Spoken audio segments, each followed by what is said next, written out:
Okay, my wife and I have owned our Coleman 1805 RB for a little over a year now.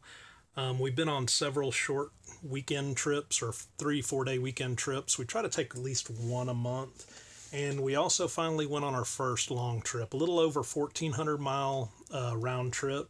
We went from the Mississippi Gulf Coast up to Branson, Missouri, and then down into Arkansas. So we were in the Ozarks. Uh, I tow with a 2014 Ram 1500, and this camper, it's extremely easy to tow. We were in the mountains and had no issues whatsoever. One of the things we love about this camper is for a short camper, it is so roomy. I mean, it has tons of room in it. I think the total length is around 20, a little over 22 feet. I guess the actual living area is around 18 feet though. I love the sofa. My wife would prefer a dinette, but I really enjoy the sofa.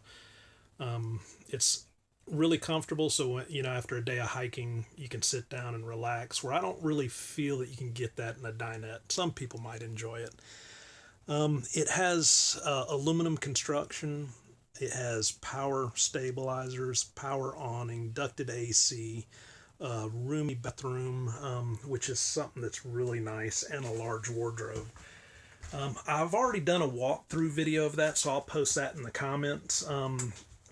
But I just wanted to go over some of the things that I may not have gone over in the other videos and kind of give an overall what we think of the camper. For one, we think it is a great camper for our first camper. It's like I said, the most important thing starting out with it being our first camper was that for it to be easy to tow, and that we could get into all the state parks that we wanted to stay in. A lot of the state parks don't allow larger campers in them. A couple of the cons that probably bother us the most are the cabinets aren't that great. There's no silverware drawer, or at least a drawer that's high enough where it'd be, have a decent location where the silverware is easily accessible. The drawers have sharp corners on them, so this particular drawer out here, it's so close to the ground, you have to watch yourself if you're barefoot or you have open-toe shoes. You can hurt yourself. The windows. I love the sofa, but the flaw with it is that the best window in the camper is behind it. So when I'm sitting on the sofa, the window is, at the back of my head. Otherwise, most of the windows are kind of small and out of the way, and you really have to stretch around to really look out them or anything. One little thing, and I mean, this would have to do with any camper. That little shelf is right in the middle. Anything you put on there, you're going to wind up knocking it off into the tub every time you take a shower. At least I do. It's a little bit of a pain in the butt. I mean, it wouldn't stop me from buying a camper, but you may want to consider that. It'd be nice if they put corner shelves instead of the one right in the middle. This is an addition we made, and this is made the shower so much more roomy. I would recommend those to anybody. The sofa, the table is underneath the sofa. This, it's really hard to get out, especially for one person. For two people, it's not quite so bad. It's a jackknife sofa, so the bottom just picks up. Well, the problem is if you're trying to get it out with one person, is that you wind up, it's a heavy table, so you wind up dragging it against this piece here, and you wind up pulling it away. You wind up pulling the trim away.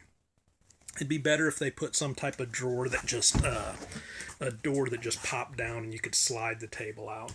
I saw Winnebago does that in some of their campers. A comment left by Thelvoriman, I'm not sure if I'm saying that right. He mentions the black tank flush being on the camping side and the shower, the outside shower, also being on the camping side.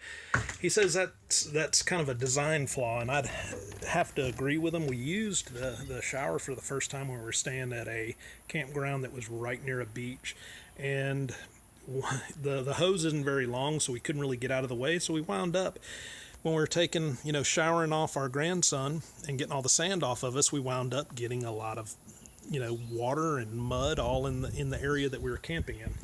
And this is the black tank flush. It's pretty self-explanatory. It'd be nice if it was over on the area where you actually drain the tanks. That's the only really two issues that we have with the outside. The inside, I've already mentioned the cabinets, no silverware drawer, lack of windows. It's got tons of storage for a small camper, especially outside. It's a really big pass-through storage.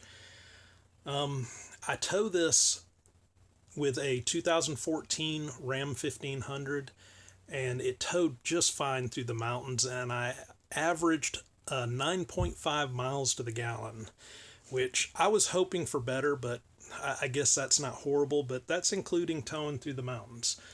So overall, we're really enjoying the camper. We plan on upgrading in a couple years, but we don't regret our purchase. And if you want to actually watch the walkthrough, I'll post it in the comments. Also, I did a follow up where I talked about some of the problems that Camping World had to fix for me when we first purchased it. That's it. Thank you.